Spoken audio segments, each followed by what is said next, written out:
International खराब होते हुए, और ये पूछते हुए कि आप रिवाइज कब करवाओगे 2-4 दिन की छुट्टियां लेने के लिए। वो चीज का ध्यान रखो, जो दुख होता है उस लड़के का अभी भी।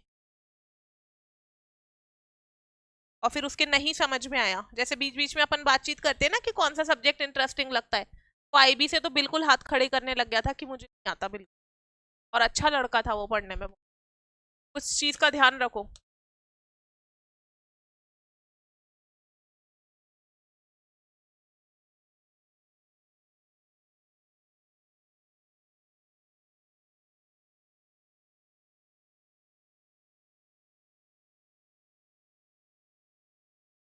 अपनी ये जो यूनिट है ना, इसमें बिजनेस एनवायरनमेंट भी इंक्लूड है।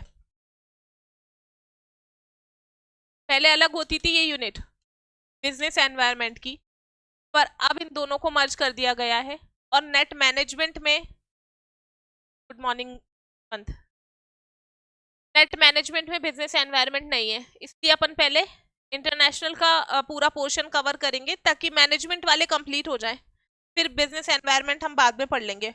और वैसे भी बिजनेस एनवायरनमेंट सब्जेक्ट ही है, पूरा अलग से ही आता है, वो लिखा हुआ है बस एक जगह। ठीक है, तो पहले हम इंटरनेशनल बिजनेस पढ़ेंगे। तो बताओ भाई थोड़ा बहुत क्या होता है इंटरनेशनल बिजनेस।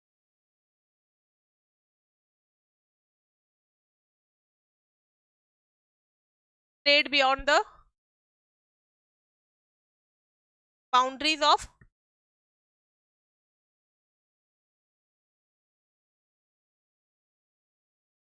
अपनी कंट्री से बाहर जब आप बिजनेस करते हैं। अच्छा, आपने एक टर्म सुनी होगी ग्लोबलाइजेशन, में इसे बोलते हैं वैश्वीकरण। और एक मैं टर्म आपको दे रही हूं इंटरनेशनल बिजनेस, यानी कि क्या हुआ,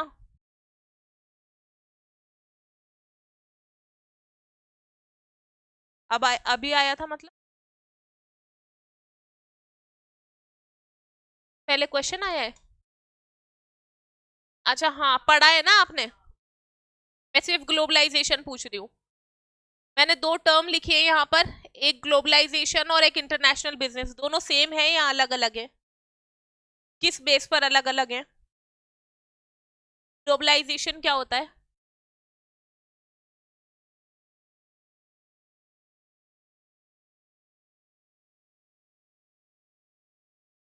इंटरनेशनल बिजनेस अगर करेगा तो कनेक्ट तो होना ही पड़ेगा, या कनेक्ट नहीं होगा? अगर आप अपना मान लो एक्सपोर्ट, कोई भी प्रोडक्शन कर रहे हो उसे एक्सपोर्ट करते हो, इंटरनेशनली कनेक्ट होगे या नहीं होगे? आप जैसे कल्चरल बोला आपने, कल्चरली कनेक्ट होगे कि नहीं इंटरनेशनल में?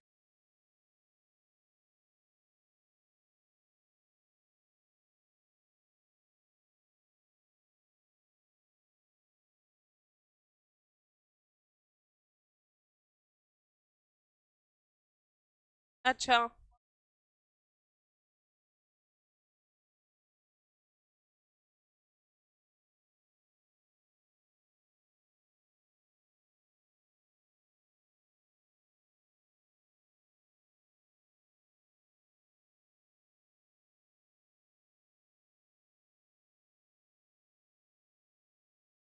ये ग्लोबलाइजेशन की डेफिनेशन होती है, integration of economy with world's economies. पूरे वर्ल्ड में जितनी भी इकोनॉमीज हैं उनके साथ में अपनी इकोनॉमी का क्या करना, इंटीग्रेशन करना, ग्लोबलाइजेशन कहलाता है। वो एक अलग चीज है, आप जैसे उसके बारे में हम बात करेंगे। ट्रेड बैरियर्स बहुत ज्यादा होते थे के लिए। बाकी ग्लोबलाइजेशन का मतलब है कि आप ट्रेड कर रहे हैं ना, जो आप डोमेस्टिक मार्केट में ट्रेड कर रहे हैं, आप वैसा ही ट्रेड फॉरेन मार्केट में करें, कोई रेस्ट्रिक्शंस ना हो, और हो तो बहुत कम हो, फ्री हो सभी कंट्रीज के साथ ट्रेड करना। हम पूरा इसके पीछे की हिस्ट्री पढ़ेंगे कि हमने ग्लोबलाइजेशन लिया क्यों, मतलब हमने एक्सेप्ट क्यों किए ग्लोबल एलपीजी वाला कॉन्सेप्ट को, बिजनेस एनवायरनमेंट का पार्ट है वो, में पढ़ेंगे। अभी फिलहाल ये ध्यान रखो कि ग्लोबलाइजेशन का मतलब है एक देश की अर्थव्यवस्था को विश्व की अर्थव्यवस्था के साथ, हाँ, जोड़ना, एकीकृत।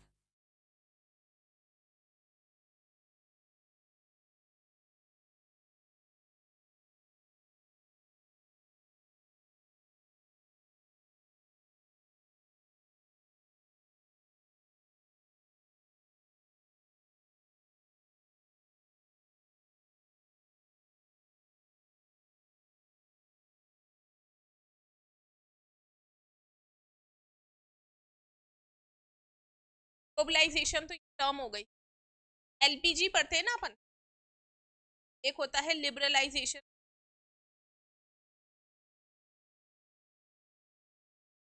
प्राइवेटाइजेशन, जारीकरण।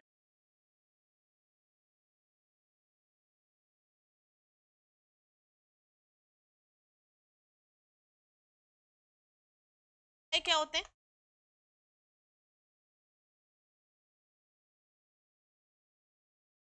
रेस्ट्रिक्शन कम किया जाता है, लिबरल किया जाता है, जो पेपर वर्क है ये कम किया जा रहा है लिबरलाइजेशन में। और प्राइवेटाइजेशन, पीछे चुप क्यों है इतने आज? क्या होता है प्राइवेटाइजेशन? आ रही है? फिर बताओ प्राइवेटाइजेशन क्या होता है?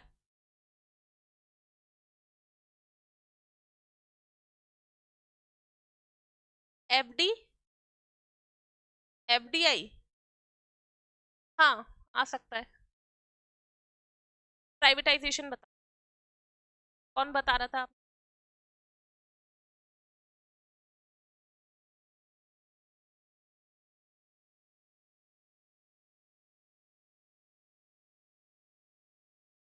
भाई होता क्या है ये बताओ पहले तो। किया गया था ये नहीं, प्राइवेटाइजेशन होता क्या है हिंदी में बता दो। क्या था? Transfer of ownership.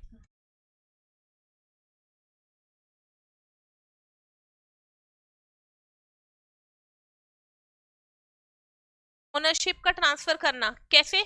From public to,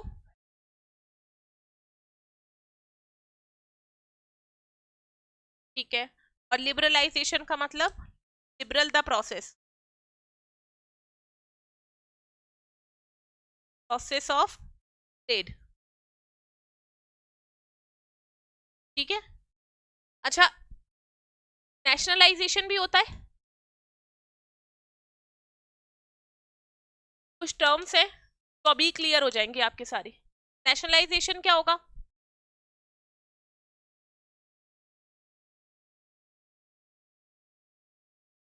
राष्ट्रीयकरण हुआ है ना बैंक्स का nationalisation.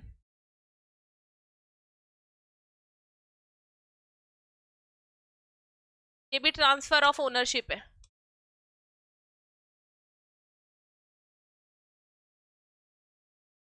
From private to public.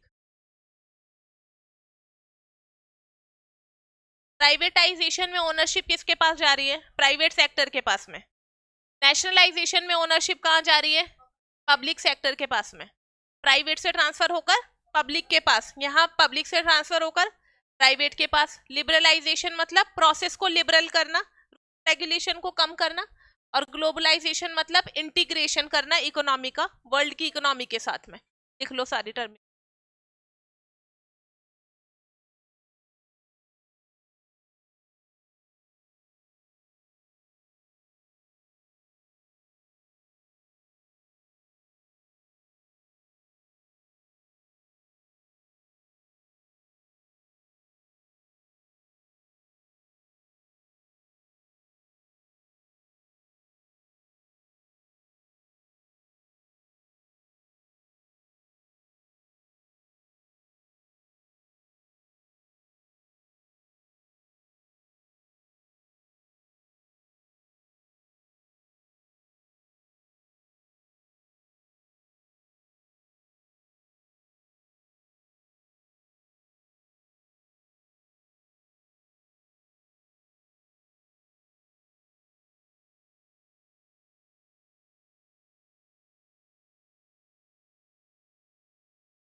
हाँ मैक्रो का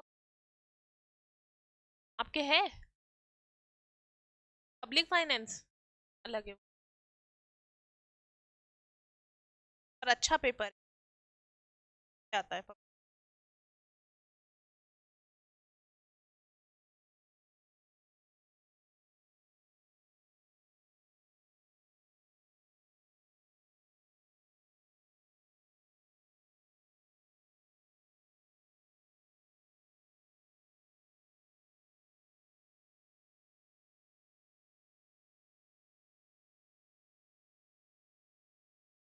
देखो ग्लोबलाइजेशन को हम बोल सकते हैं कि ये थोड़ा बड़ा कॉन्सेप्ट है ग्लोबलाइजेशन, और इंटरनेशनल बिजनेस भी ग्लोबलाइजेशन की तरह ही है पर थोड़े छोटे लेवल पर इंटरनेशनल का मतलब होता है कि आप ट्रेड डोमेस्टिक कर रहे थे और डोमेस्टिक ट्रेड करते करते आप थोड़ा एक्सपेंड हो गए, किसी दूसरी कंट्री में भी आप ट्रेड करने लग गए, तो वो होगा इंटरनेशनल बिजनेस।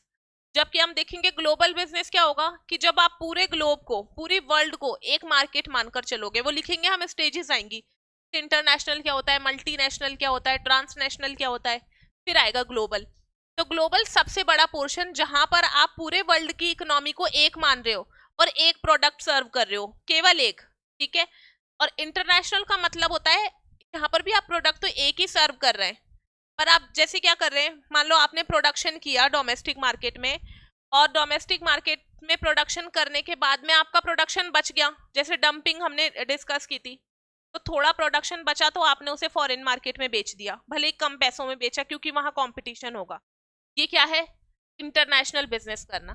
यानी आपका जो करंट बिजनेस चल रहा है ना, उसको थोड़ा सा एक्सपेंड करके आप कहाँ चले गए, इंटरनेशनली, यानी दूसरी कंट्री में। ध्यान रहे यहाँ पर जो आपकी स्ट्रेटजीज चलती हैं इंटरनेशनल बिजनेस में, वो according to the domestic market ही चलेंगी, आप अपनी स्ट्रेटजीज को चेंज नहीं करेंगे। जब आप डोमेस्टिक से कहाँ जाते हैं, इंटरनेशनल पर, तो आपकी स्ट्रेटजीज किसको सेंटर्ड करके बनाई जाएंगी, डोमेस्टिक को ही। यानी आपकी सारी स्ट्रेटजीज ऐसे चल रही है जैसे आप डोमेस्टिक मार्केट सर्व कर पाए, फिर भी प्रोडक्शन बच रहा है तो आप यहां बेच रहे हैं। इंटरनेशनल से जब आप मल्टीनेशनल में जाओगे, यानी आप कई देशों में कर रहे हो आप व्यापार, तो फिर आप थोड़ी बहुत स्ट्रेटजीज चेंज करने लगोगे। यानी डोमेस्टिक में जो स्ट्रेटजीज चल रही थी वो अब थोड़ी चेंज होंगी, भैया वो कल्चर जो हमारे डोमेस्टिक मार्केट में चलता है वो वहां नहीं चलेगा, तो थोड़ा बहुत प्रोडक्ट वेरिएशन होगा, वो मल्टीनेशनल में तो हम स्टेजेस पढ़ेंगे। बट इंटरनेशनल क्या है, आप अपने प्रोडक्शन को फॉरेन मार्केट में सेल कर रहे हैं, तो लिखो concept of international business. Proper notes बनाएंगे आप, अलग से कॉपी लेकर बैठना नेशनल की।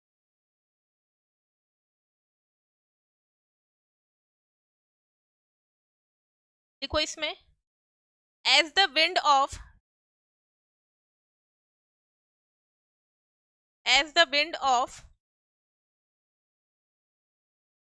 economic liberalization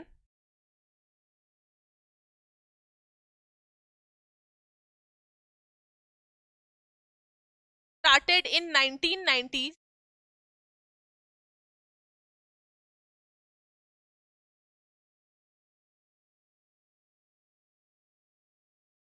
the concept of international business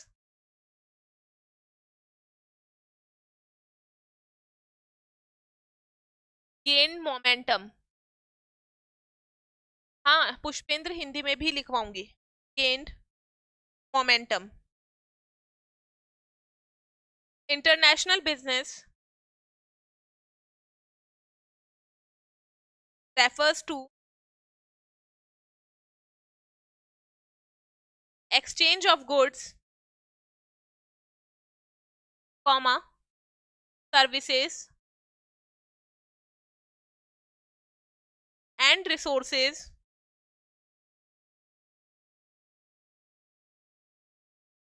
between countries।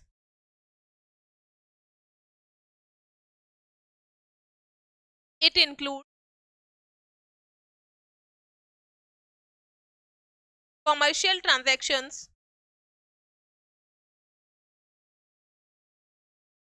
it includes commercial transactions by companies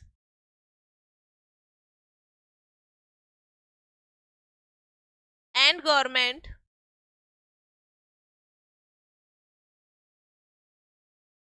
across their national boundaries with multiple countries for their growth and development।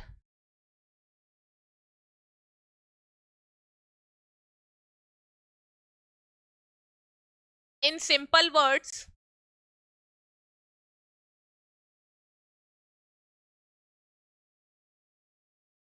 International business means carrying out business operation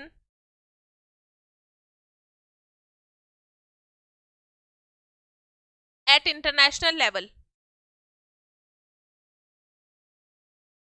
ये वाले लिखेंगे। 1990 के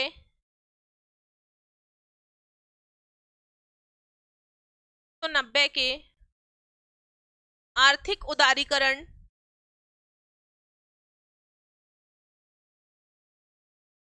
के प्रयासों के बाद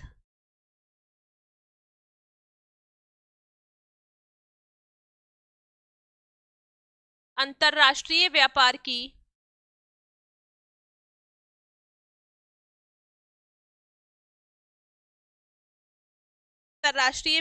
की अवधारणा ने गति पकड़ी।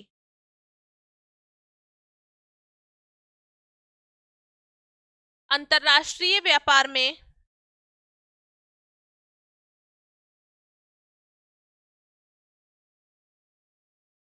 वस्तुओं,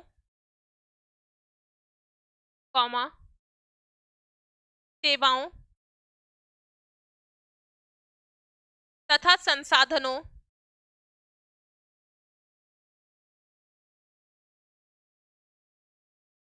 के विनिमय को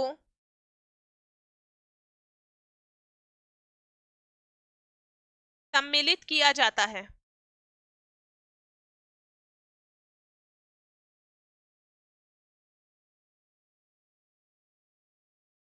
इसके अंतर्गत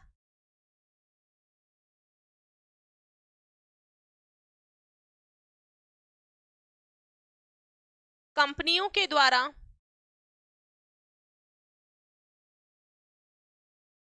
किए गए व्यवहार जो कि राष्ट्रीय सीमाओं के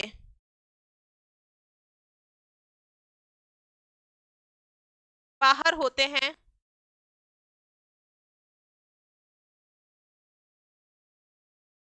को सम्मिलित किया जाता है।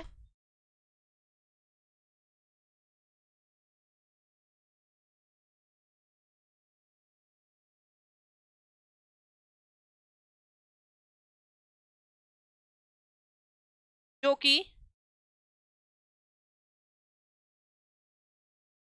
समृद्धि एवं विकास के लिए किए जा रहे हैं।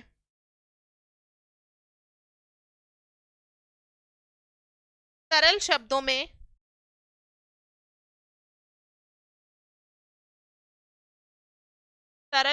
में अंतर्राष्ट्रीय व्यापार का तात्पर्य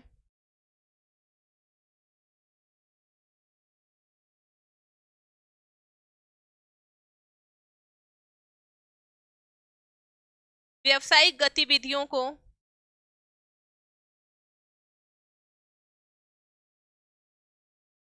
अंतर्राष्ट्रीय स्तर पर विस्तारित करना होता है।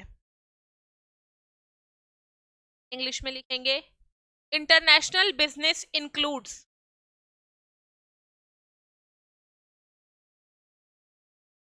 ना। इंटरनेशनल बिजनेस में क्या क्या इंक्लूड होता है, पॉइंट डाल के लिखो। पहला, export and import of input, export and import of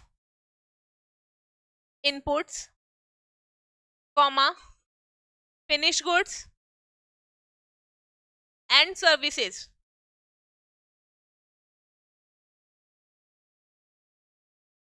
point, investment by companies,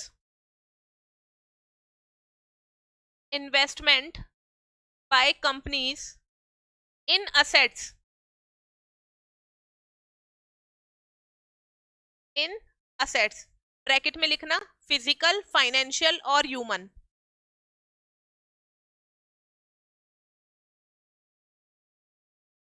physical, financial और human.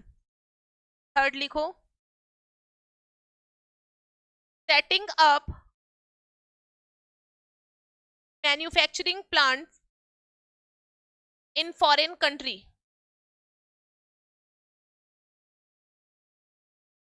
Setting up manufacturing plant in foreign country. Next, contractual agreements such as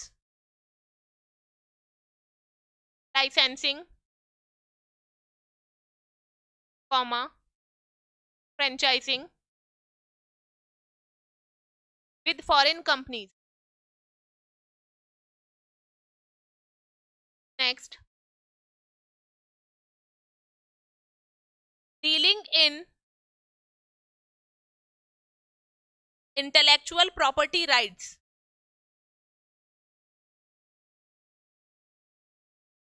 across national boundaries. Dealing in intellectual property rights across national boundaries.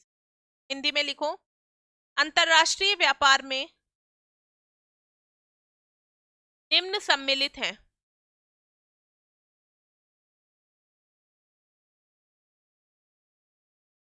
First point, आगतो comma निर्मित माल तथा सेवाओं का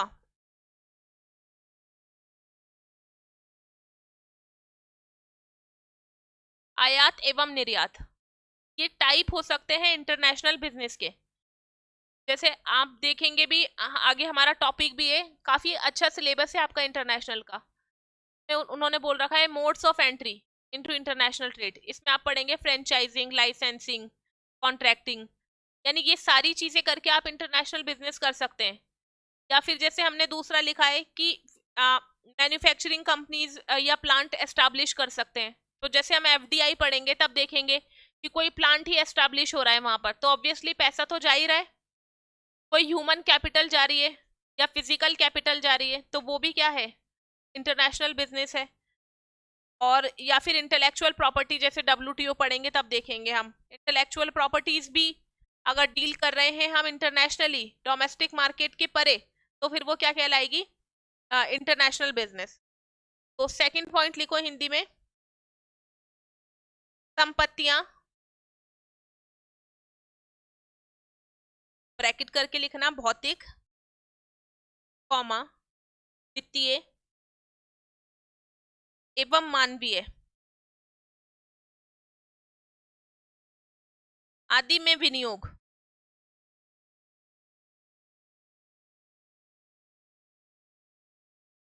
अगला,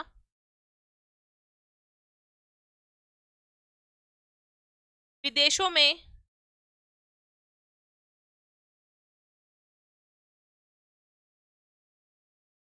विनिर्माण संयंत्र की स्थापना। देशों में विनिर्माण संयंत्र की स्थापना।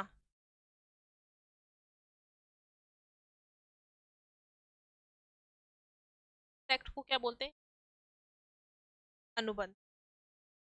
अगला लिखो, अनुबंधात्मक समझौते, एग्रीमेंट तो समझौता ही होता है। अनुबंधात्मक समझौते जैसे लाइसेंसिंग, फ्रेंचाइजिंग,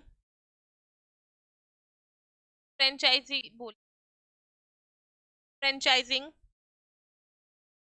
आदि।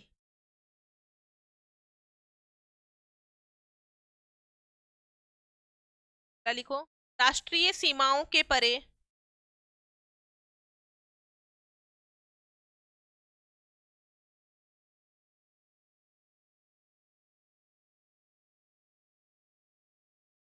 बौद्धिक संपदा अधिकार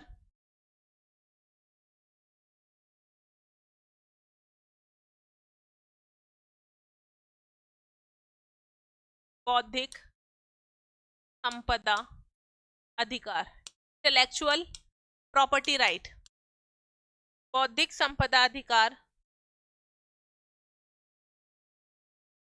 में व्यवहार करना।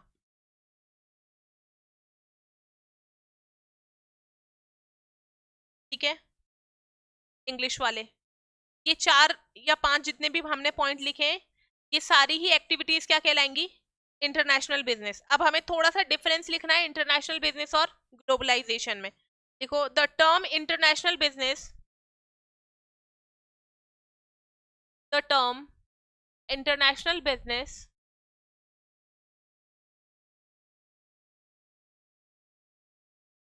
is used interchangeably with globalization.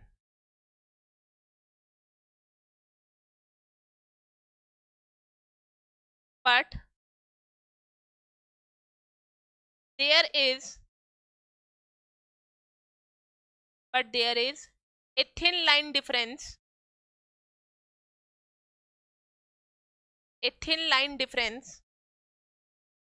between the two terms.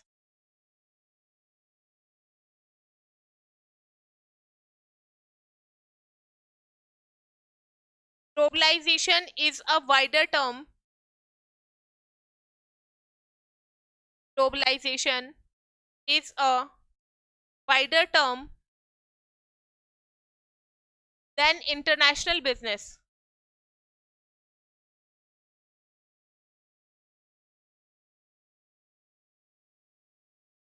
While international organization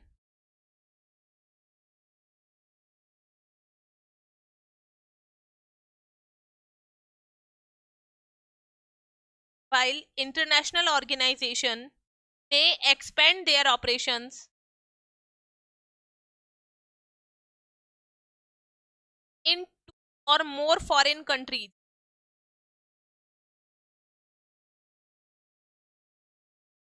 क्या लिखा?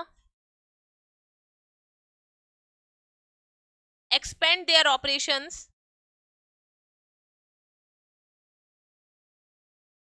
in two or more countries, in two or more foreign countries.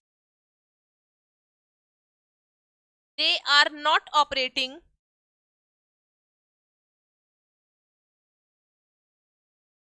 throughout the globe.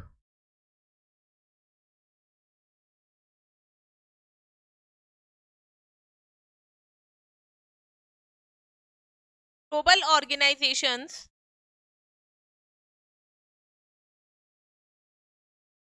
tend to operate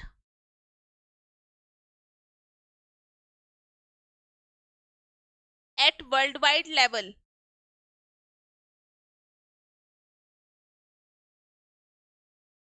and have universal approach towards the different market of the world.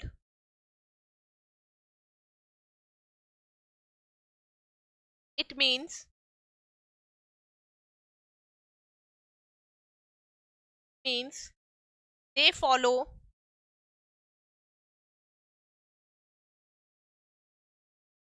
almost similar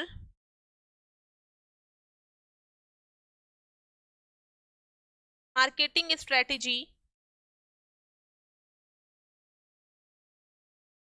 in different foreign markets.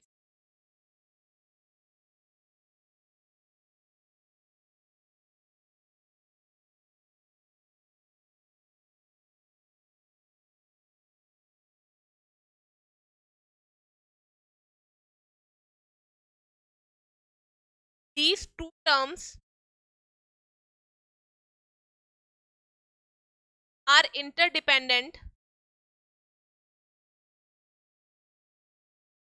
on each other and are the reason for each other's growth. Globalization एक wider term है जिसमें पूरे market में एक single strategy को implement किया जाता है। ठीक है, जो प्रोडक्ट है ना वो पूरे ग्लोबल मार्केट में आप सिंगल प्रोडक्ट सर्व कर रहे हैं विदाउट एनी डिफरेंशिएशन, जबकि इंटरनेशनल मार्केट में एक या दो कंट्रीज में ही आप अपने एक्सपोर्ट कर रहे हो। जनरली सबसे पहला जो लेवल होता है ना इंटरनेशनल ट्रेड का, वो एक्सपोर्टिंग होता है।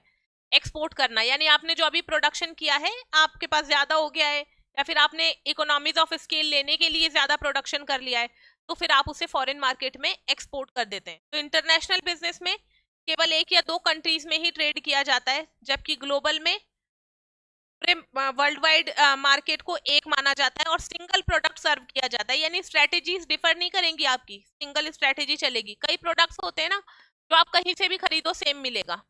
टाइप का मार्केट ग्लोबल मार्केट है, वो कहीं भी मिलेगा। कंट्री आप अपनी कंट्री में छोड़ो, आप इंडिया में बात करो, पाकिस्तान में करो, या चाइना में करो, यूएसए में करो, तो सब जगह पर सेम प्रोडक्ट मिलता है। वो है ग्लोबल मार्केट। और इंटरनेशनल मतलब कि कोई प्रोडक्ट आपके यहाँ भी मिल रहा है और एक दो कंट्रीज और है जहां मिलता है, तो वो इंटरनेशनल मार्केट है। ठीक है, हिंदी में लिखो। अंतरराष्ट्रीय व्यापार की अवधारणा को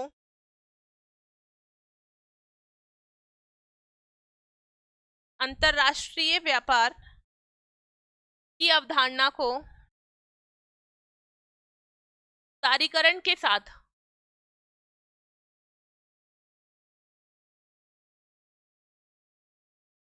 उदारीकरण के साथ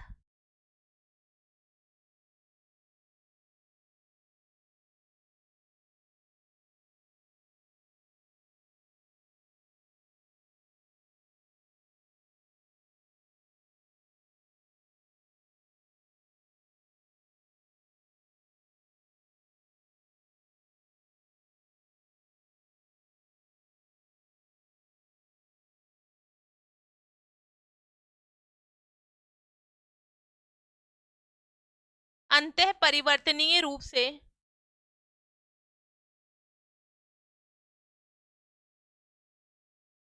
अंतः परिवर्तनीय रूप से उपयोग में लिया जाता है।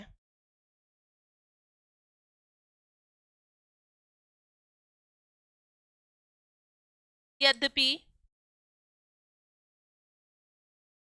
यह दोनों अवधारणाएं यद्यपि यह दोनों अवधारणाएं भिन्न होती हैं,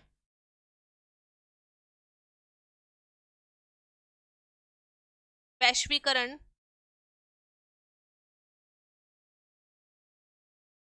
अंतरराष्ट्रीय व्यापार की तुलना में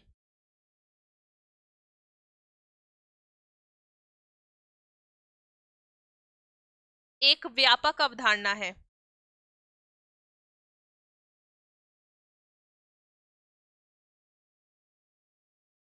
जहां एक और अंतरराष्ट्रीय व्यापार में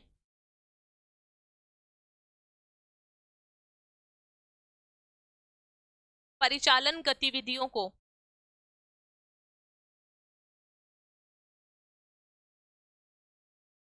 या अधिक देशों में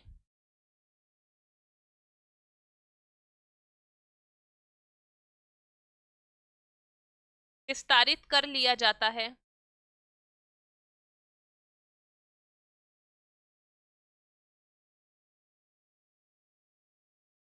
वहीं दूसरी ओर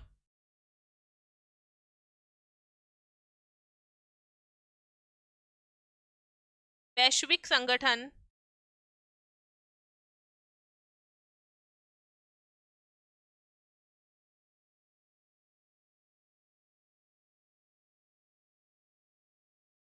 परिचालन संबंधी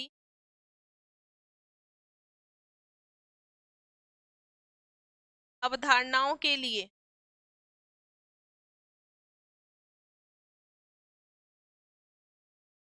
सार्वभौमिक तरीके अपनाते हैं,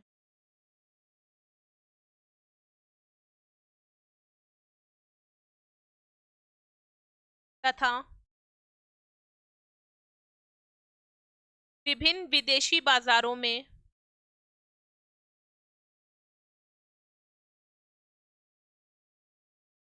विभिन्न विदेशी बाजारों में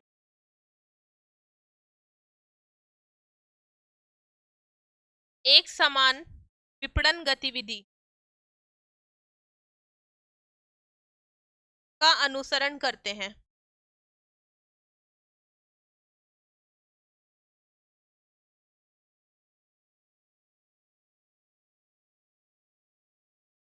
यह दोनों ही मदे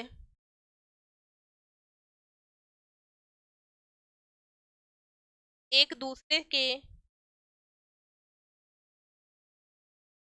अंतर संबंधित होती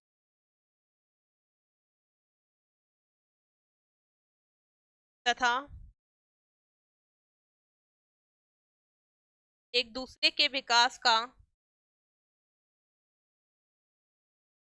कारण भी होती।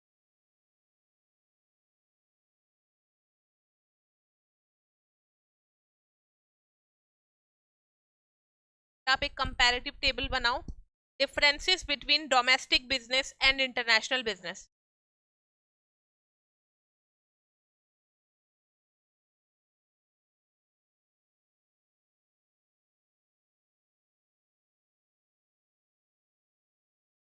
Domestic business and international business.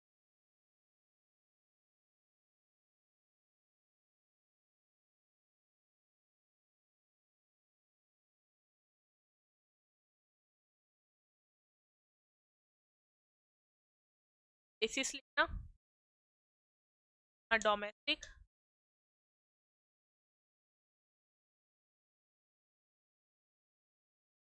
में भी ऐसे ही लिखना, आधार, और डोमेस्टिक को बोलते हैं घरेलू, घरेलू व्यापार और अंतरराष्ट्रीय व्यापार।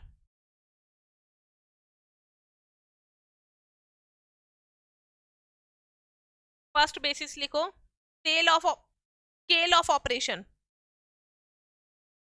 परिचालन का पैमाना।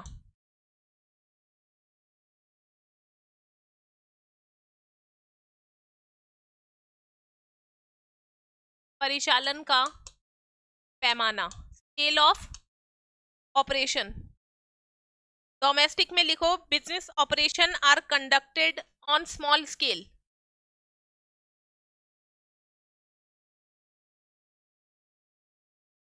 संकुचित पैमाना, conducted on small scale.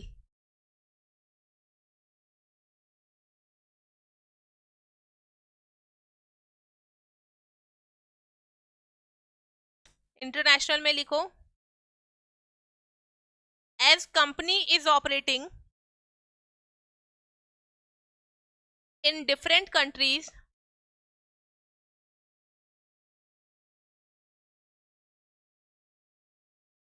the operation is carried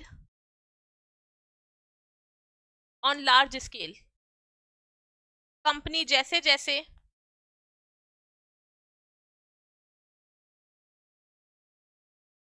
विभिन्न देशों में व्यापार करती,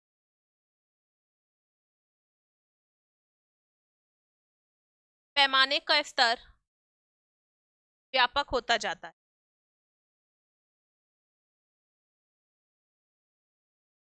लिखो, बिजनेस एनवायरनमेंट, व्यावसायिक वातावरण।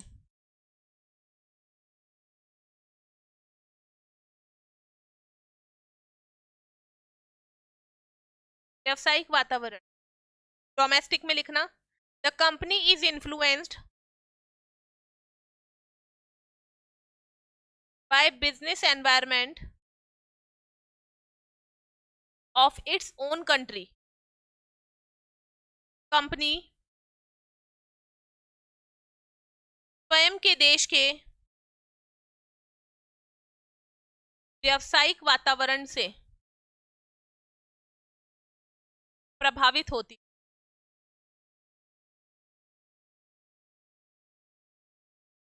हाँ, the company is influenced by business environment of its own country.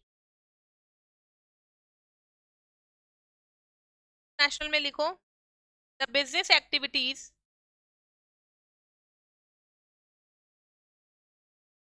Are influenced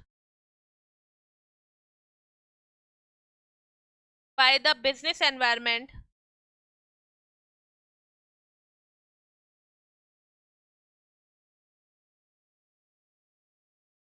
of domestic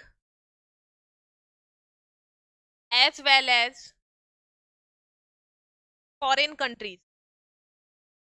तो व्यावसायिक वातावरण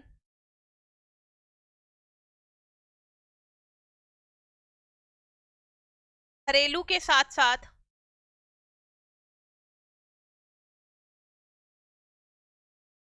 विदेशों के वातावरण से भी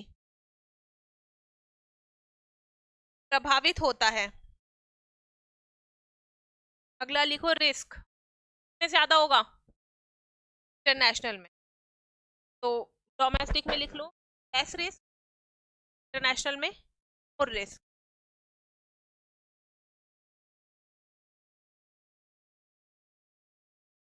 रेस्ट्रिक्शंस प्रतिबंध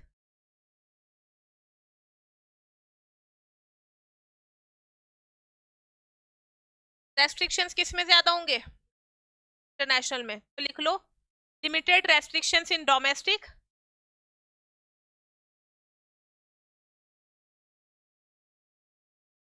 और ग्रेटर रेस्ट्रिक्शंस इन इंटरनेशनल। घरेलू में सीमित प्रतिबंध तथा अंतरराष्ट्रीय व्यापार में अधिक प्रतिबंध। क्या लिखो एक्सचेंज रेट विनिमय दर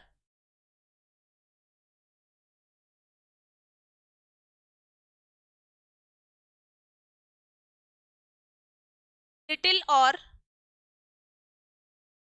और no impact on business.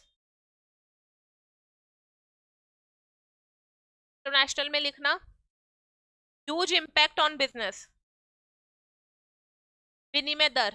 Domestic में लिखो बहुत थोड़ा या कोई प्रभाव नहीं।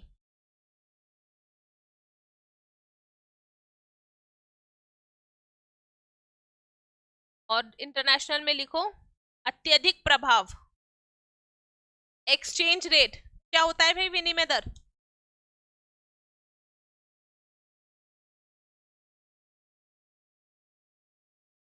हाँ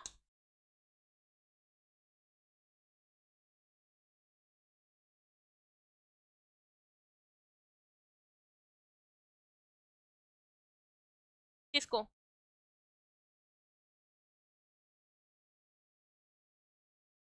एक्सचेंज रेट क्या हुई, जैसे $1 की अमाउंट में,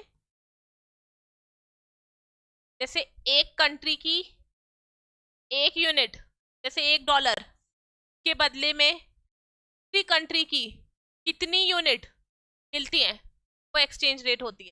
यहाँ डॉलर और रुपी इसलिए लिया है कि रुपी इजीली समझ आएगा, और डॉलर मोस्ट फ्रीक्वेंट करेंसी है जो इंटरनेशनल ट्रेड में यूज की जाती है। तो $1 के बदले 80 रुपए मिल रहे हैं, तो ये एक्सचेंज रेट है,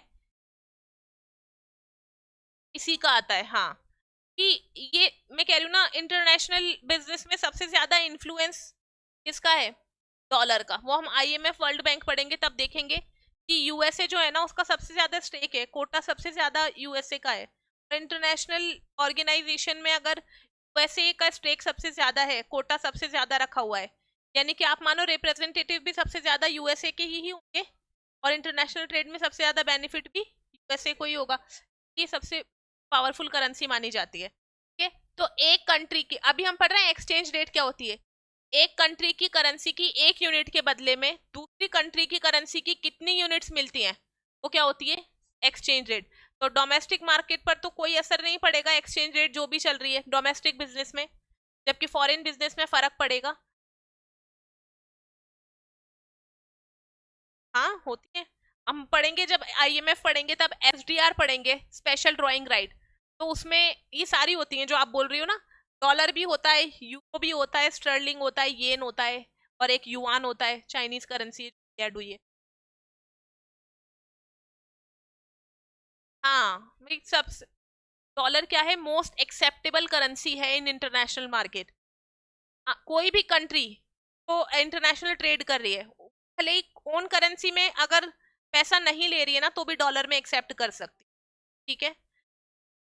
यूनिवर्सली एक्सेप्टेबल है डॉलर, कि आप किसी भी कंट्री को, जहां डॉलर, जहां यूरो चल रहा है ना, वहां भी आप डॉलर से पेमेंट करेंगे तो वो एक्सेप्ट कर लेते हैं। तो डॉलर मोस्ट फ्रीक्वेंट करेंसी है जो यूज की जाती है, इसलिए ज्यादातर कंपैरिजन आप न्यूज़पेपर वगैरह में देखते हैं डॉलर का आता है। पर ऐसा नहीं है और कंट्री की जो करेंसीज है वो वीक है। सबसे ज्यादा इंपॉर्टेंट ये है, मतलब सबसे ज्यादा स्ट्रॉन्ग ये है अभी फिलहाल। जैसे एसडीआर पढ़ेंगे तो 5 या 6 करेंसीज होती हैं इसमें, वो सब मिलाकर एक एसडीआर बनाती हैं, तो उसमें भी सबसे ज्यादा वेटेज डॉलर का ही है। के बाद है दूसरी कर 43% तो अराउंड केवल डॉलर का है, 40 से 45 के बीच में सिर्फ डॉलर का वेटेज है। बाकी बाकी जो सारी करेंसीज हैं उनका है बाद में, ठीक है। तो इसलिए जनरली एक्सेप्टेबल होती है इंटरनेशनल ट्रेड। एक्सचेंज रेट ये होती है, तो साइड में लिख लेना छोटा सा, एक्सचेंज रेट का मतलब है कि एक कंट्री की करेंसी की एक यूनिट के बदले में, या कॉपी की टॉप पर लिख लो अगर टेबल चल रही है तो, कि एक्सचेंज रेट इज व्हाट, और ये बना लेना, हम एक्सचेंज रेट पूरा ही पढ़ लेंगे बाद में। भाई ये जो करेंसी है ना, जैसे हमने यहाँ पर ली डॉलर और यहाँ ली रुपी, तो रुपी जो है ना ये काउंटर करेंसी हो गया, जिसमें आप कन्वर्ट कर रहे हैं, है ना। और जो करेंसी कन्वर्ट करके देख रहे हैं ना आप, वो बेस करेंसी हो। अब यहाँ काउंटर और बेस करेंसी कुछ भी हो सकता है, ठीक है। जैसे ऐसे भी हो सकता है 1 रुपया बराबर कितने डॉलर, तो यहाँ पर फिर अब बेस करेंसी कौन सी हो गई, पी, और डॉलर हो गई काउंटर करेंसी।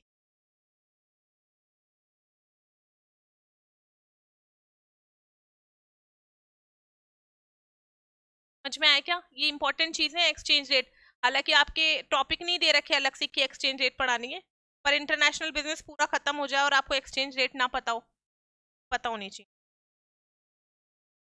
कंपटीशन लेवल, अगला लिखो कंपटीशन लेवल, प्रतिस्पर्धा का स्तर। डोमेस्टिक में लिमिटेड कंपटीशन,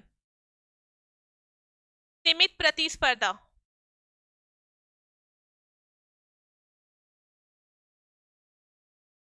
इंटरनेशनल में लिखो intense competition, constantly upgrade to meet the dynamic international competition,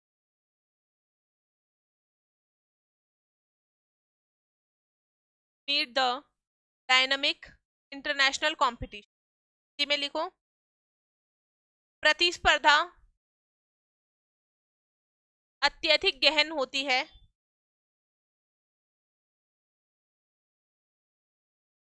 क्योंकि परिवर्तनशील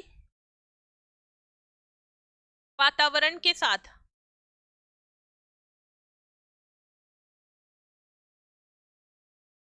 समन्वय करना पड़ता है।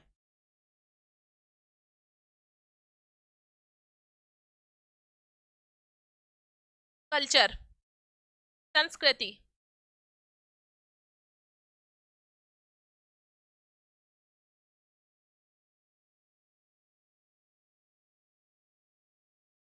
और डोमेस्टिक में लिखो यूनिफॉर्म कल्चर, एक ही कल्चर को फॉलो करेंगे डोमेस्टिक में। में लिखना यूनिफॉर्म क्या बोलते हैं, एक रूप।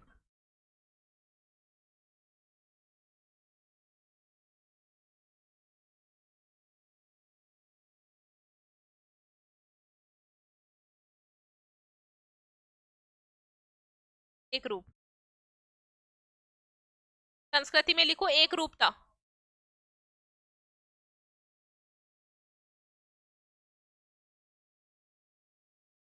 डोमेस्टिक इंटरनेशनल में लिखो it requires companies to adapt culture accordingly. जैसी कंट्री वैसा कल्चर में लिखना। इसमें कंपनी को संस्कृति के अनुसार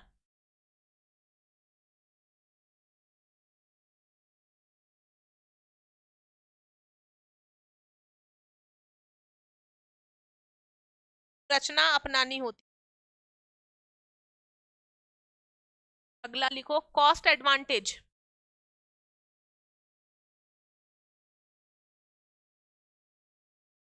लागत लाभ। डोमेस्टिक में लिखना does not enjoy a lot, ज्यादा एंजॉय नहीं कर सकता कॉस्ट एडवांटेज। कि आपको डोमेस्टिक में ही सर्व करना है तो आप कितना ही प्रोडक्शन कर लोगे, और आप इंटरनेशनली अगर मार्केट में जाते हो तो फिर आपको कॉस्ट एडवांटेज, जो कि हम क्या बोलते हैं इकोनॉमिक्स में, इकोनॉमीज ऑफ स्केल, क्या होता है?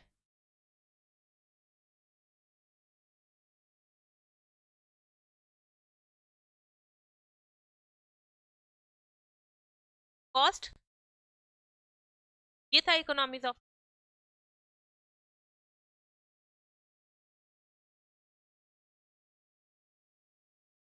Variable per unit.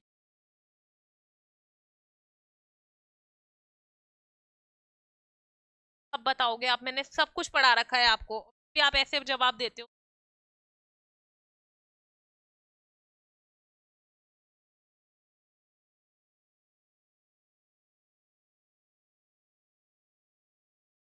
Economies of scale पढ़ा था, कौन कौन था क्लास में? सब थे। मैंने आपको बताया था इकोनॉमीज ऑफ स्केल का मतलब है कि, बताया कुछ मैम, हायर प्रोडक्शन करने पर कॉस्ट कम होना, कॉस्ट कम होना नहीं, एवरेज कॉस्ट कम होना, बताया था ना। एवरेज कॉस्ट कम होना, ये पहले भी मैंने करेक्ट किया है आपका। प्रोडक्शन ज्यादा होने पर एवरेज कॉस्ट कम हो जाती है, पर यूनिट वेरिएबल ये सब क्या होता है? कुछ नहीं होता, एवरेज होती है कॉस्ट। लिखो इंटरनेशनल में लिखना it enjoy cost advantage because of economies of scale. Hindi में लिखो पैमाने की मितव्यताओं के, डोमेस्टिक में नहीं लिख पाया, पहले डोमेस्टिक में लिखो किसी भी प्रकार का लागत लाभ प्राप्त नहीं होता है।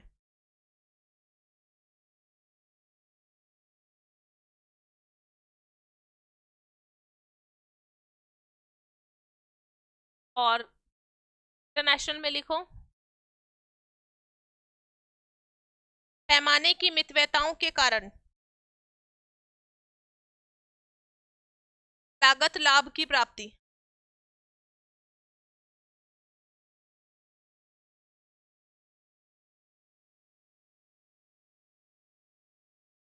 अगला लिखो इन्वेस्टमेंट।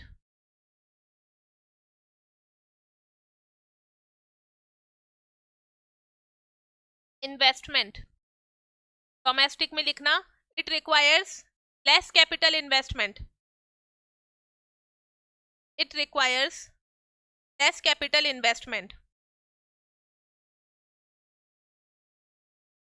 और इंटरनेशनल में लिखो इट रिक्वायर्स कुछ कैपिटल इन्वेस्टमेंट।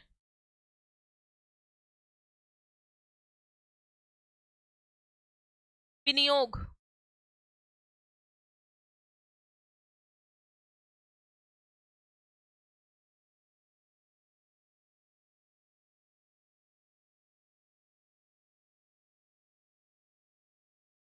तो फॉरेन कंपनी होगी, कंपनी ही फॉरेन होगी। इंटरनेशनल बिजनेस का मतलब है कि डोमेस्टिक कंपनी फॉरेन मार्केट में प्रोडक्ट बेच। अब जो आप केस बता रहे हो उसमें कंपनी ही फॉरेन है, वो की अर्निंग भी वहीं जाएंगी, तो इंक्लूड भी किस में होंगी? उनकी नेशनल इनकम में, हमारी में नहीं। बाय द वे कोई प्रोडक्ट डिफेक्टिव है या फिर जैसे डंप कर रहे हैं, तो डंपिंग जैसे हमने पढ़ा है कि रिवर्स डंपिंग भी बताई थी मैंने आपको कि रिवर्स डंपिंग में क्या होगा। नॉर्मली तो डंपिंग में आपने यहाँ प्रोडक्शन किया, एक्सेस प्रोडक्शन को फॉरेन में डंप किया, और रिवर्स डंपिंग में अपने प्रोडक्ट को आपने बेचा पहले फॉरेन में और रिवर्सली यहाँ डंप किया, यानी डोमेस्टिक में डंप करना रिवर्स डंपिंग कहते हैं। फॉरेन में डंप करते हो आप तो वो सिंपल डंपिंग होती है। हिंदी में लिखो विनियोग। डोमेस्टिक में लिखना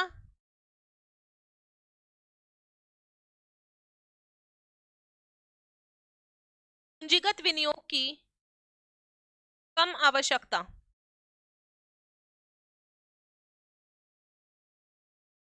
और इंटरनेशनल में लिखो अत्यधिक पूंजीगत विनियोगों की आवश्यकता।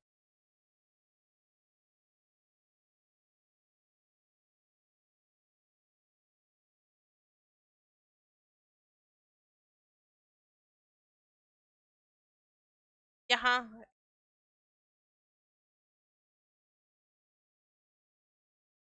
इंडियन कंपनी, सेम वही क्वेश्चन है वो। इंडियन कंपनी फॉरेन में अगर सर्विस दे रही है, इंडिया में सर्विस दे रही है और फॉरेन में भी सर्विसेज दे रही है, फिर वो इंटरनेशनल ट्रेड कर रही है।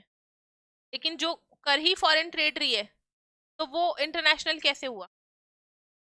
भाई वो यहाँ पर एस्टेब्लिश है लेकिन फॉरेन के कस्टमर को सर्व कर रही है, केवल फॉरेन के कस्टमर को सर्व कर रही है, तो वो इंटरनेशनल कैसे हुआ? उनके लिए तो एक ही नेशन में काम कर रहे हैं।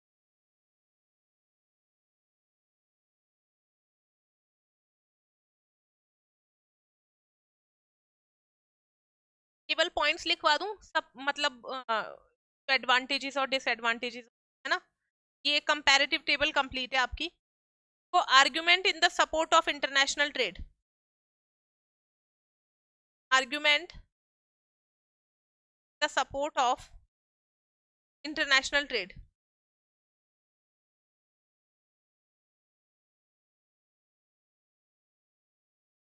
पहले आप बताओ, आप लोग बताओ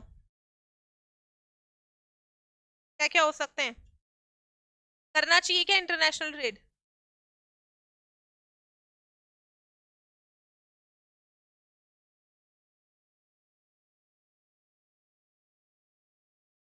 हाँ, सिर्फ फायदे ही है, नुकसान नहीं है। पहले फायदे बताओ। फॉरेन करेंसी आ गई आपके पास, रिलेशनशिप अच्छे हो गए।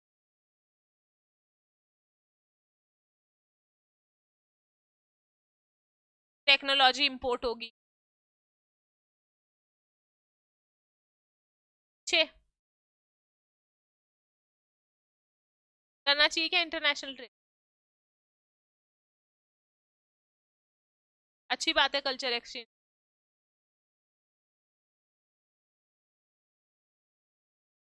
बात है क्या कल्चर? नहीं। लिखो फर्स्ट पॉइंट, इकोनॉमिक एफिशिएंसी, आर्थिक कुशलता,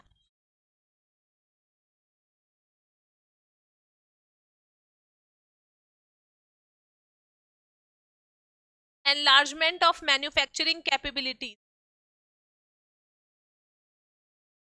विनिर्माण क्षमता का विस्तार,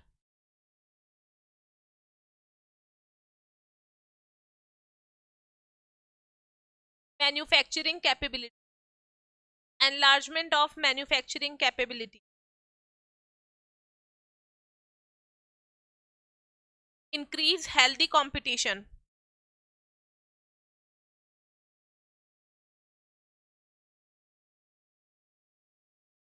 स्वस्थ प्रतिस्पर्धा में वृद्धि, और हाँ होगा, कॉस्ट रिड्यूसिंग टेक्नोलॉजी, लागत में कमी करने वाली तकनीकें। पहले लिख लो, improving standard of living,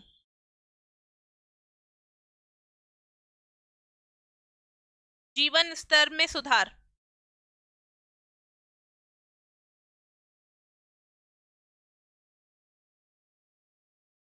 cost reducing technology लिख लिया ना?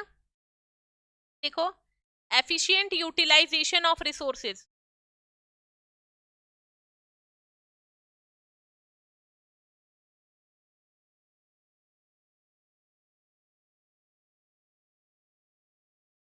शायद हम डिस्कस कर चुके हैं ये चीज। एफिशिएंट यूटिलाइजेशन क्या होता है?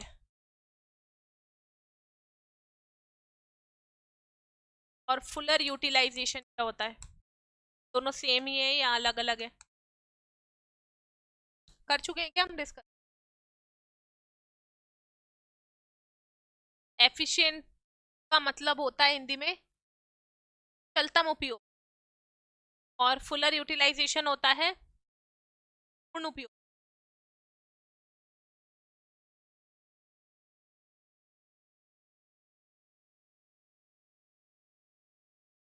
क्या बताया?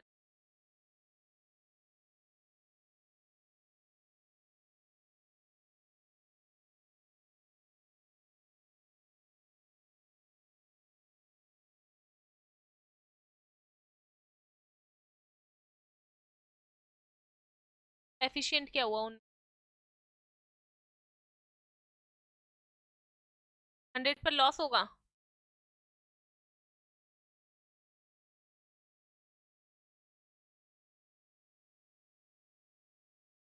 डिफरेंट कैसे हैं खुशवंत? ऑफलाइन वाले भी बोल सकते हैं। सारा अकेला टाइप कर रहा है सारा कुछ।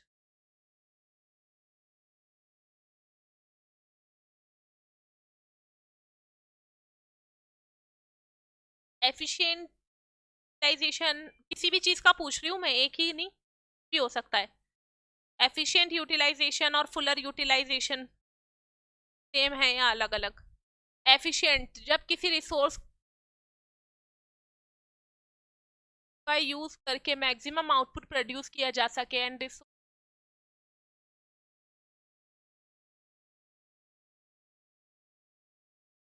और फुलर में दिव्यांशी?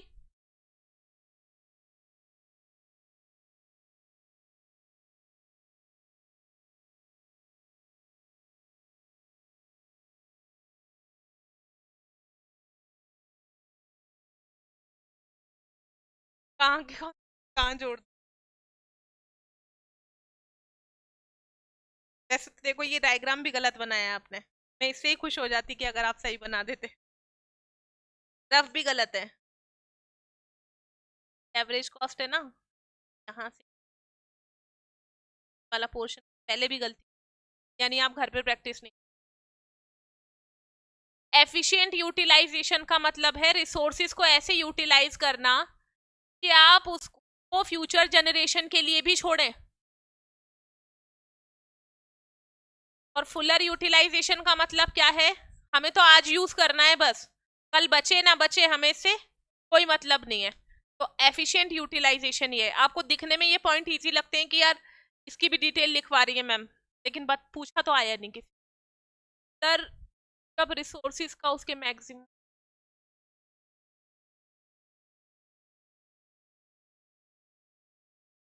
भाई फुलर यूटिलाइजेशन का मतलब है आप कल के लिए बिल्कुल नहीं सोच रहे हो, आप फुल कैपेसिटी से यूज कर रहे हो, है ना? जैसे आप अब लगा सकते हो इस कॉन्सेप्ट को कि परफेक्ट कंपटीशन में फुल कैपेसिटी से आपने प्लांट यूज किया था, यानी उसके बाद में कॉस्ट बढ़ रही थी, वो फुल कैपेसिटी थी।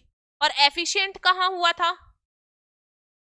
जहां आपने प्रोडक्शन किया था, वो था ना एफिशिएंट। तो मोस्ट एफिशिएंट आउटपुट वो था जहां आपने प्रोडक्शन किया था, तो वो फुलर थोड़ी था। फुलर तो आगे जाकर हो रहा था। तो एफिशिएंट मतलब जहां आप फ्यूचर जनरेशन के लिए भी छोड़ रहे हो चीजें, ठीक है? जैसे नेचुरल रिसोर्सेज हैं, आप उनका यूज एफिशिएंटली कब करोगे?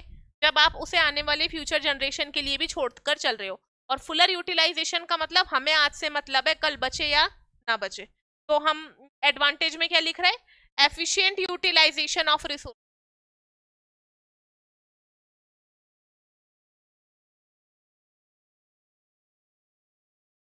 हाँ वो आएगा। बैलेंस ऑफ पेमेंट फेवरेबल हो ऐसा जरूरी नहीं है इंटरनेशनल ट्रेड करने पर, कि हम इंटरनेशनल ट्रेड तो कर ही रहे हैं पर हमारा balance of deficit.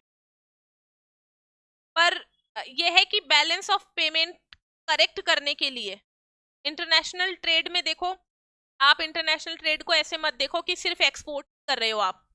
International trade में आप इंपोर्ट भी तो कर सकते हो, तो फिर बैलेंस ऑफ पेमेंट फेवरेबल कैसे होगा? सरप्लस में नहीं होगा ना। फिर वो हमें चीज मेंशन करनी पड़ेगी कि आप इंटरनेशनल ट्रेड में अगर आप एक्सपोर्ट को ज्यादा करते हैं तो बैलेंस ऑफ पेमेंट के फेवर में जाएगा। इंटरनेशनल ट्रेड का मतलब दोनों चीजें हैं।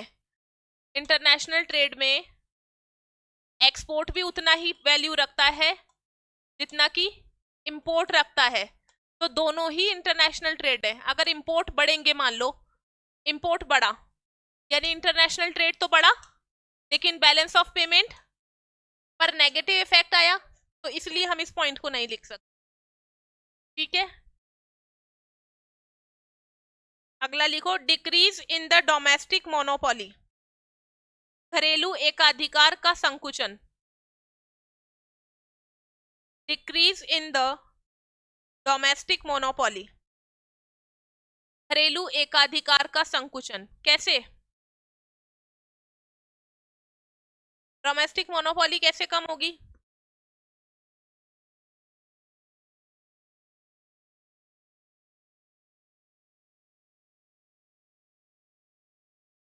भाई इंटरनेशनल ट्रेड हो रहा है मान लो, तो इस इंटरनेशनल ट्रेड में बाहर की कंपनीज आएंगी, तो जो कंपनी, मान लो ए कंपनी है, इंडियन कंपनी ने अभी मोनोपोली बना रखी है, पर कोई कंपनी बी और आ गई बाहर से, कि आप तो इंटरनेशनल ट्रेड कर रहे हो, आ सकती है, तो इसकी मोनोपोली कम होगी ना। ऐसे ही कई सारी कंट्रीज आती जाएंगी, तो जो डोमेस्टिक मोनोपोली है वो कम हो जाती है। मोनोपोली होने का चांस नहीं मिलता, मतलब कोई सब्स्टिट्यूट प्रोडक्ट दूसरी कंपनी लेकर आई जाती है। हाँ, यही करती है ना एमएनसी।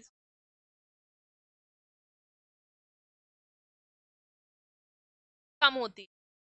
ठीक है, अगला लिखो, innovative product at competitive price, नवीन उत्पाद प्रतिस्पर्धी कीमतों पर उपलब्ध। Innovative product at competitive price, किसको प्रॉफिट होगा इस चीज का? कंज्यूमर को। कंज्यूमर को ज्यादा से ज्यादा इनोवेटिव प्रोडक्ट मिल रहे हैं, और क्योंकि अब कई सारी कंपनीज हो गई हैं, तो प्राइस भी कॉम्पिटिटिव रहेंगे, तो कम कीमतों पर अच्छे उत्पाद मिलेंगे। वाइडर चॉइस, विस्तृत चुनाव, विकल्प, विस्तृत विकल्प। कई सारी कंपनीज हैं, तो ऑप्शंस अवेलेबल हैं आपके पास में बहुत सारे। Acquire foreign exchange reserve, acquire foreign exchange reserve, विदेशी विनिमय संचयों की प्राप्ति।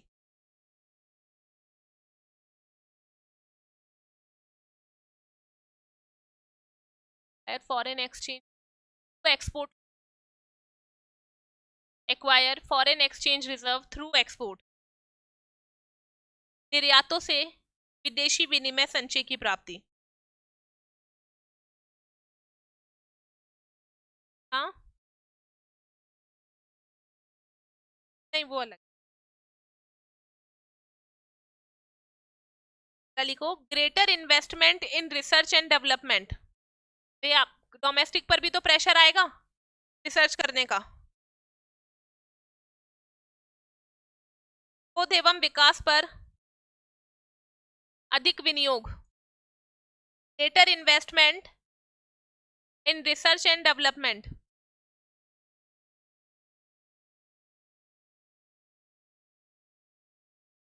Improvement in the quality,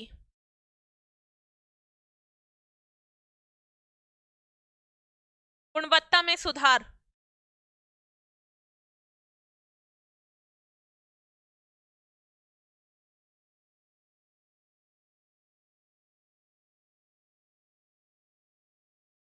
countries can countries can gainful dispose their surplus output, देशों के द्वारा अतिरिक्त उत्पादन का लाभकारी निपटान।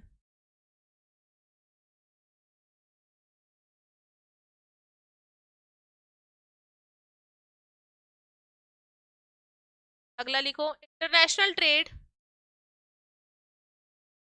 Promote cooperation among Nations. अंतरराष्ट्रीय व्यापार देशों के बीच सहकारिता को बढ़ावा देता है।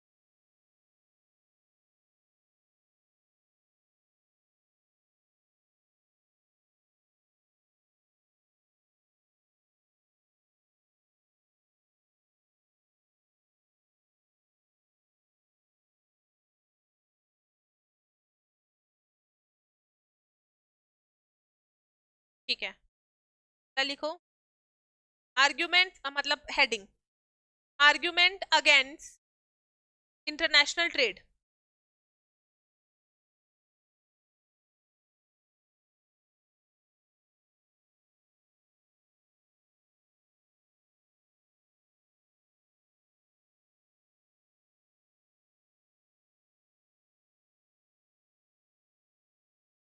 बताओ भाई, अगेंस्ट क्यों है इंटरनेशनल, नुकसान क्या क्या है?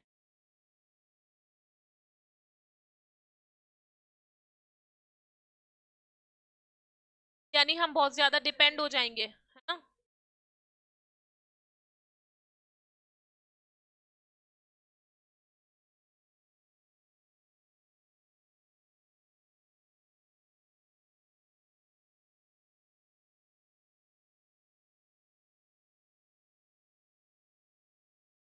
और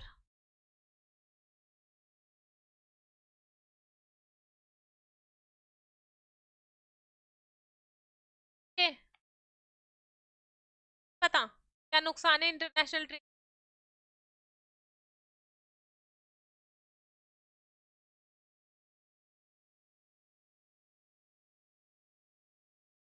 लिखो, अंतरराष्ट्रीय व्यापार के विपक्ष में तर्क। फर्स्ट पॉइंट लिखो, decrease in the demand of unskilled labour.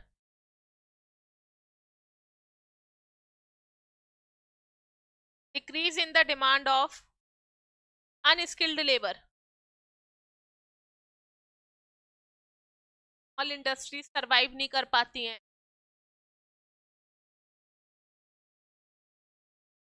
हाँ भाई, क्या लिखा आपने point?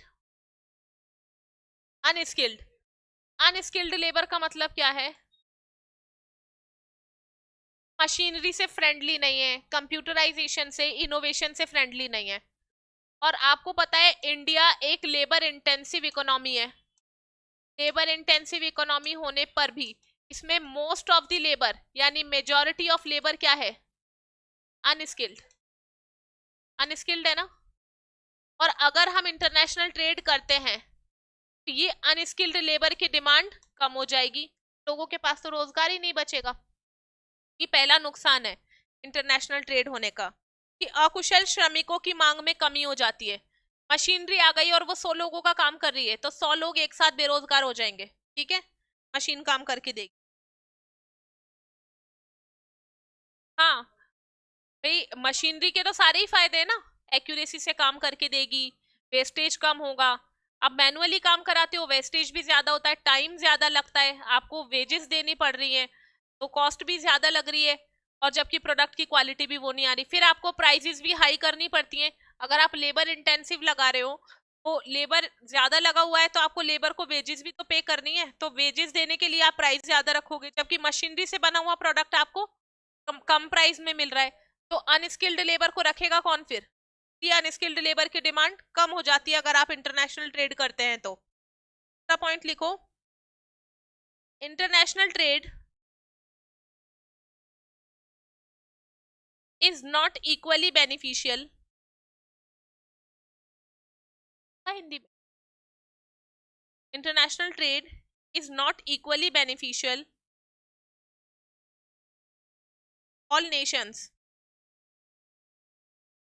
Because of unequal market access, cause of unequal market access। सभी कंट्रीज सभी मार्केट्स में इक्वली एक्सेसिबल नहीं है। जैसे कई कंट्रीज कुछ कंट्रीज को बैन कर देती हैं, कई प्रोडक्ट्स को ब्लैकलिस्ट कर देती हैं, फिर वो तो वहां तक नहीं पहुंच पाएंगे, जबकि दूसरी कंट्रीज पहुंच पा रही हैं। इक्वली बेनिफिट नहीं मिलेगा सभी कंट्रीज को इंटरनेशनल ट्रेड का, ये भी लॉस होता है। हिंदी में लिखो, अंतरराष्ट्रीय व्यापार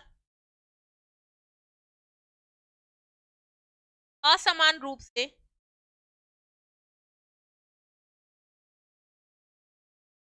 बाजार में पहुंच होने के कारण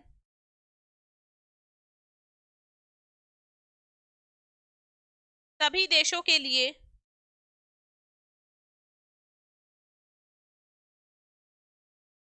समान रूप से लाभकारी नहीं होता है।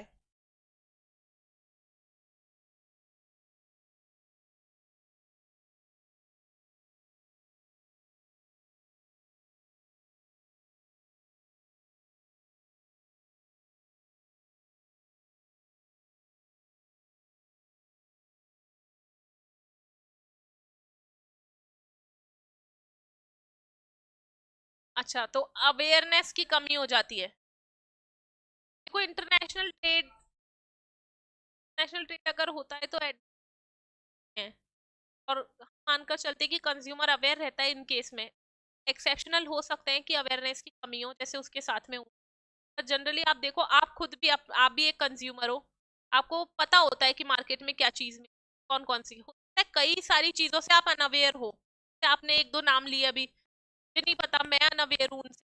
बट फिर भी जनरली मानकर चलते हैं कि कंज्यूमर को नंबर ऑफ सब्सिट्यूट ज्यादा मिल रहे हैं, तो वो अवेयरनेस रखता है उनके बारे में। एक्सेप्शनल केस हो सकते हैं ऐसे, और वो तो बिल्कुल ही कल्चरल और लैंग्वेज बैरियर सब कुछ ही हो गया आपके केस में, जो आप बता रहे हो कि किसी को ऐसे प्रोडक्ट बेचा तो उन्हें पता ही क्या होगा। ठीक है, पर बहुत अवेयरनेस होती है। आजकल तो फॉरेनर्स भी आते हैं, वो अवेयरनेस लेकर आते हैं। आप देखो, जैसे रिक्शा टैक्सी वाले भी उनको ठग नहीं सकते ऐसे, हर कुछ प्राइस नहीं ले सकते, अब अवेयर हो गए हैं वो भी। तो ये भी होता है। बाकी कुछ एक एक्सेप्शनल हो जाती हैं, कभी भी मिल समान रूप से लाभकारी नहीं होता है। लिखा, इस वाले लिखो, excessive stress on export only, excessive stress on export, केवल निर्यातों पर अत्यधिक दबाव। कंपनीज क्या करती हैं, इंटरनेशनलाइजेशन करने की होड़ में केवल किस पर फोकस करती हैं, एक्सपोर्ट करने पर, यानी डोमेस्टिक डिमांड को कहीं ना कहीं वो नजरअंदाज करती हैं। अगला लिखो, change in the pattern of demand,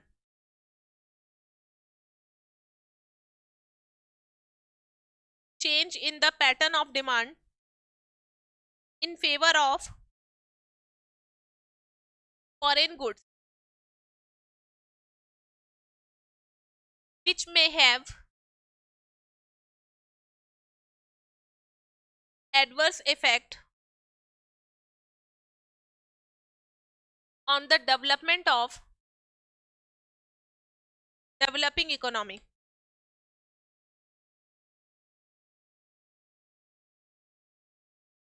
मांग का पैटर्न देशी वस्तुओं के पक्ष में होता है, जिससे विकासशील देशों के विकास में बाधा उत्पन्न होती। कैसे, क्या हो पॉइंट है ये, पैटर्न ऑफ डिमांड कैसे चेंज हुआ।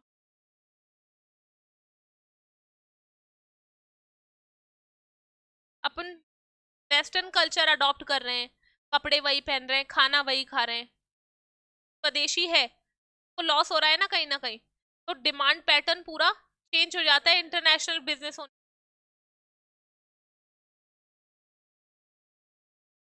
क्लासेस प्रोवाइड करवाते हैं भाई। इंटरनेशनल मार्केट, इंटरनेशनल बिजनेस होने का नुकसान ये है कि कंज्यूमर जो है ना अब फॉरेन गुड्स की ही डिमांड कर रहे हैं। डोमेस्टिक प्रोड्यूसर है उनको नुकसान है ना इस चीज का, ये भी एक खतरा होता है इंटरनेशनल ट्रेड। अगला लिखो, excessive export may cause shortage of many commodities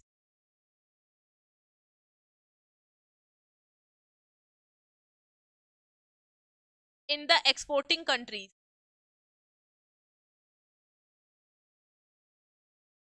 and leads to high inflation। निर्यातक देश में हाई इन्फ्लेशन, निर्यातक देश में अधिक निर्यातों के फलस्वरूप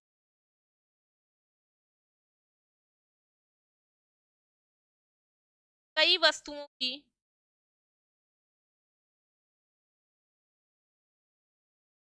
कमी देखने को मिलती है,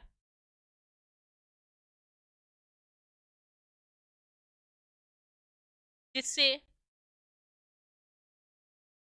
का प्रसार होता है। भाई आपके लिए जो डोमेस्टिक कंजम्पशन के लिए कम गुड्स बचा है, ज्यादा एक्सपोर्ट किया जा रहा है, जब आपके पास सप्लाई कम होगी तो प्राइस ऑब्वियसली बढ़ेंगी, और प्राइस कंटिन्यूअस बढ़ती जाएंगी तो वो इन्फ्लेशन कहलाएगा। क्या लिखो, seed of cooperation, seed of cooperation, international trade may bring severe or cutthroat competition among nations। अंतरराष्ट्रीय व्यापार के फलस्वरूप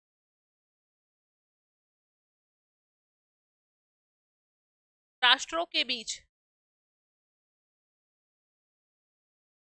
सहकारिता के स्थान पर गला काट प्रतिस्पर्धा को बढ़ावा मिलता है। ठीक है, ये सारे नुकसान हैं आपके इंटरनेशनल ट्रेड होने के। आपने इंटरनेशनल ट्रेड तो शुरू इसलिए किया था कि कोऑपरेट करेंगे देश एक दूसरे को, बट वो क्या हो रहा है, कंपटीशन इंक्रीज हो रहा है तो कट थ्रॉट हो रहा है कंपटीशन।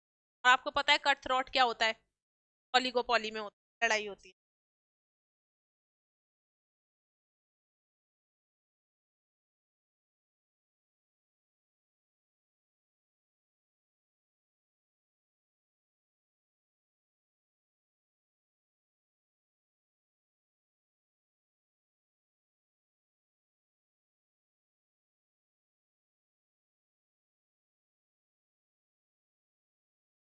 हेडिंग लिख, वेरियस अदर प्रॉब्लम्स,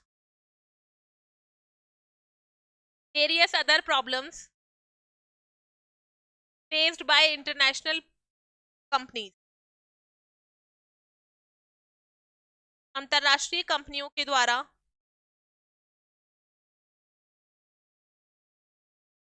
सामना की जाने वाली नेशनल अन्य समस्याएं।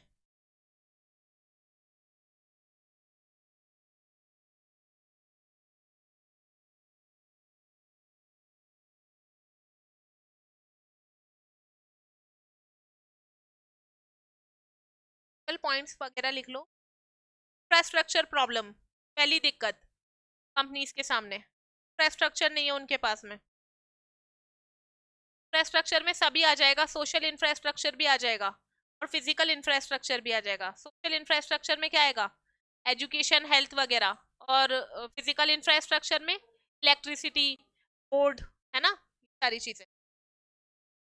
लैक ऑफ क्वालिफाइड मैनेजर्स, अच्छा हिंदी में लिखना, आधारभूत संरचना की समस्या।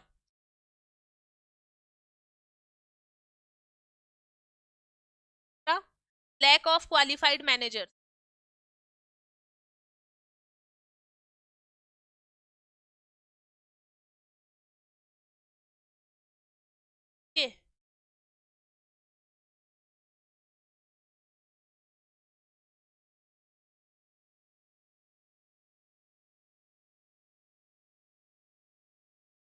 योग्य प्रबंधकों का अभाव,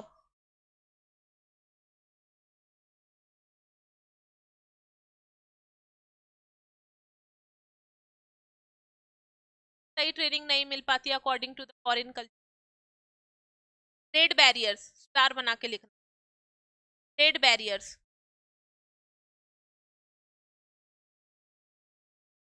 यानी व्यापार प्रतिबंध। ट्रेड बैरियर्स, व्यापार प्रतिबंध।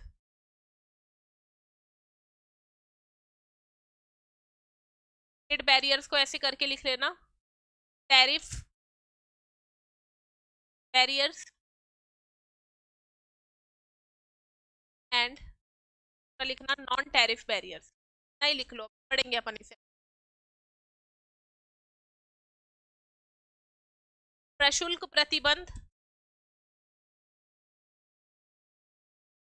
और गैर प्रशुल्क प्रतिबंध।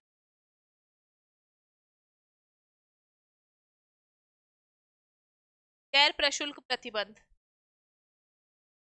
अगला लिखो, fluctuation in exchange rate. Fluctuation in exchange rate, ये भी अपन को पढ़ना है भाई। एक्सचेंज रेट, देखो ये वो वाले टॉपिक हैं जो डायरेक्ट नहीं दे रखे आपके सिलेबस में, कि ट्रेड बैरियर्स क्या होते हैं और एक्सचेंज रेट क्या होती है, बट ये इंपॉर्टेंट है इंटरनेशनल ट्रेड के लिए। कल्चरल डाइवर्सिटी,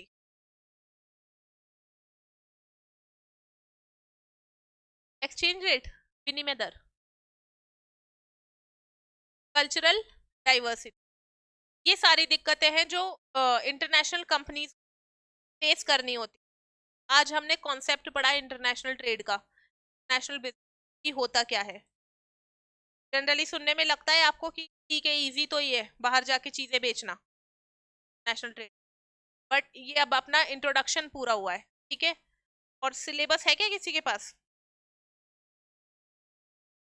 फेंसिंग देखते हैं अपन कैसे पढ़ेंगे। मैनेजमेंट वाले ध्यान रखें कौन से टॉपिक उन,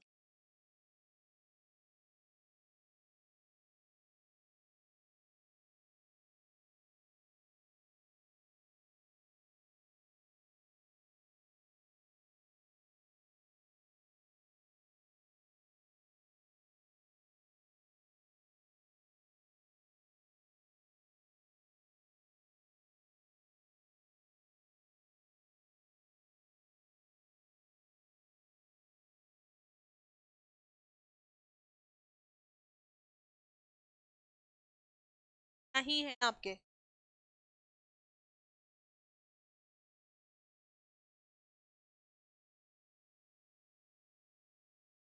एफडीआई,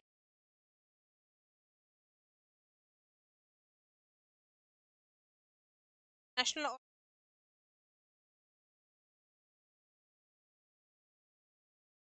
अभी अपन ने स्कोप पढ़ा, फिर अब अपन ग्लोबलाइजेशन पढ़ेंगे जो मैनेजमेंट, फिर modes of entry national, FD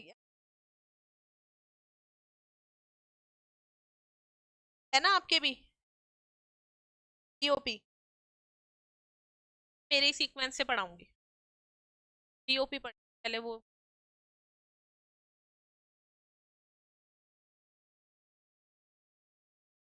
management देखते रहा करो कि टॉपिक आपके नहीं है आप छोड़, है ना। थोड़ा कम है आपके कॉमर्स में, इंटरनेशनल बिजनेस ज्यादा है थोड़ा सा।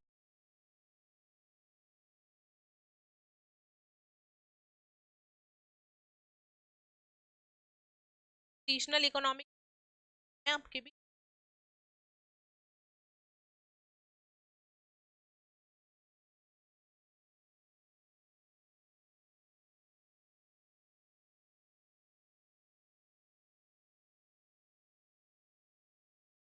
मैं तो चाहूंगी आप पूरा ही पढ़ो, कि हाँ बाहर बैठोगे या घर रहोगे, अभी जैसे ट्रेड बैरियर्स हैं, एक्सचेंज रेट है, आप ऐसे क्लेम तो नहीं कर सकते वहां अगर पूछ ले क्वेश्चन, और अगर वो क्वेश्चन पूछ देंगे तो कहीं ना कहीं से लिंक भी कर सकते हैं वो इन चीजों, है ना। जैसे अभी हमारे असिस्टेंट प्रोफेसर के एग्जाम में हुआ है, कई स्टूडेंट्स ने ऑब्जेक्शन लगाया है कि आपने ये आउट ऑफ सिलेबस दिया है, पर जो एक्सपीरियंस लोग हैं जिन जो जॉब लग गए, का ये कहना है कि जब मतलब आरपीएससी को ऑब्वियसली रिप्लाई करना होगा इस चीज का कि आउट ऑफ सिलेबस है कि नहीं है, तो जब पब्लिक सर्विस कमीशन चाहती है ना, तो कहीं से भी जोड़ देती है उस टॉपिक को। अब जैसे उन्होंने 2-4 क्वेश्चंस दिए कि आपने ये आउट ऑफ सिलेबस दिए, तो अगर मुझे ही बोले ना वो कि आप इसे जोड़ दो कैसे भी आपके सिलेबस से, मैं ही जोड़ दूं टाइप के हैं कि कैसे भी निकल जाएगा वो। तो आपको जाना तो कई सारे टॉपिक से गुजर के होता है। अब आप सीधे ये सिलेबस है आपका, और अगर इसमें ये छोटी छोटी ब्रांचेस यहाँ आके मिल रही है ना, और आपने इसमें से क्वेश्चन पूछ लिया, तो आप ये नहीं बोल सकते कि आउट ऑफ सिलेबस, आके यही चीज होती है। पढ़ लोगे तो आपके लिए ही फायदा है, और ये सोच के पढ़ो कि आप मतलब अब obviously as a student last बार ही बैठ रही हो, यही सोचो जितनी चीजें सीखनी है ना, सीखते हुए ही चलो। ये बहुत अच्छा एक्सपीरियंस रहेगा आपका।